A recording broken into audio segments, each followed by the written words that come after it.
লংকাৰ কাশীপুৰত পথৰ কাষত মৃতদেহ উদ্ধাৰক লৈ অঞ্চলজুৰি তীব্ৰ চাঞ্চল্য বিৰাজ কৰিছে।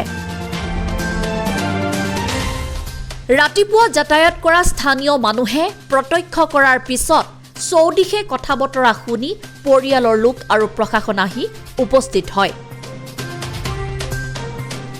জানিব পৰা মতে লোকজনৰ নাম শংকৰদেৱ নাথ, লংকাৰ বৰদলঙৰ বাসিন্দা। পৰিয়ালৰ লোকে জানিবলৈ দিয়া মতে মানুহজনে যোৱাকালি নিজৰ ল'ৰাক দোকানত থৈ তিৰপাল আনিবলৈ গৈছিল।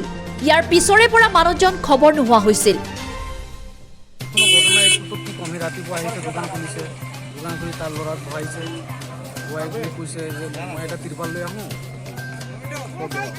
এই দোকানত বহিছে আৰু তিৰপাল লৈ আহাই নাই পিছত মোক ফোন কৰিছে। প্ৰশাসনে মৃতদেহ উদ্ধাৰ কৰি তদন্ত অব্যাহত ৰাখে। লংকাৰ পৰা অৰূপ কান্তি শৰ্মাৰ ৰিপৰ্ট, এনি নেটৱৰ্ক।